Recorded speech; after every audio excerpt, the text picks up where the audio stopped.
Mekenciller atlandılar Mekendeş'te tandırına hey. Mekenciller atlandılar Mekendeş'te tandırına hey.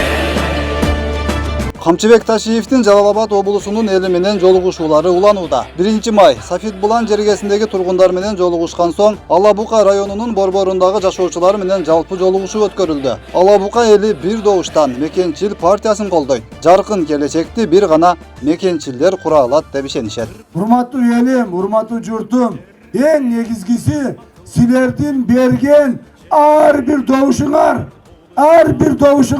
адал болсун. Мен ушуну суранам. Адал добуш бергиле бизге. Силердин ар бир адал берген добушуңар менен биз адал кызмат кылып беребиз туугандарым. Бизге сатып алган добуштун, арам добуштун кереги жок. Бизге жасалма добуштун, коркутуп үркүтүп алган добуштун кереги жок туугандарым. Себеби элдин ишеничи болбосо бийлик бекем болбойт. Mekenciller atlandılar Mekendeş'te tandırına hey. Kaysil partiya doğuş satıp alam dep kelip atsa, alar mamleketin kelечеги satıp atışat. Senden doğuştu satıp aldı, mamleketin kelечеги sattı. Mına çıkkınçı ola.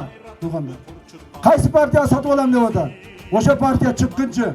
Oşa partiya yerimizin düşmanı. Mekencil sezim gana çıktı saktay.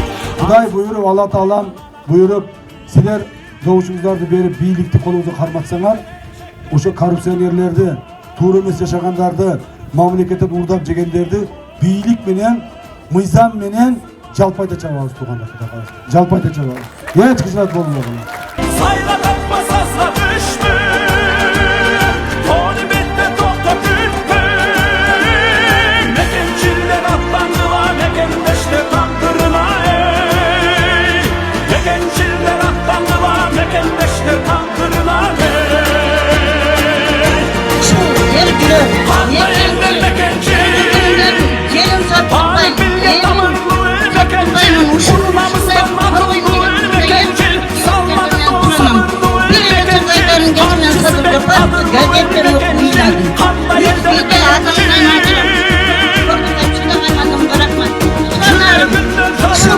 Mekencil. Yurtta koşur salınlar Mekencil. Asıl kıvarlarımız var Mekencil. Adamlıkta arzusu var Mekencil.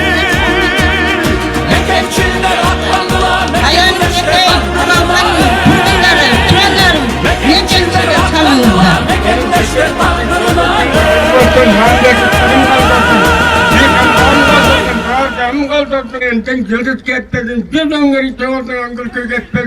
Bay balgılar, rahmat tutup saçıkta koldat, meni çıkarıp batalan alıp atkanını kargan, son sınıftanım, rahmat olsun. Cürümünden çalını var Mekencil. Yurtta koşur salını var Mekencil. Kazık kılar arzusu var Mekencil. Atacurtta arzusu var Mekencil. Mekenciller atlandılar Mekendeş'te tandırına hey. Камчыбек Ташиевдин Ала-Бука эли менен жолугушуусу жыйынтыкталып, Аксы районунда уланууда. Өткүрбек Рахманов, Айбек Исабеков, Акниет Кеңешев, регион. Мекенчил партиясына добуш бер. Мекенчил бол.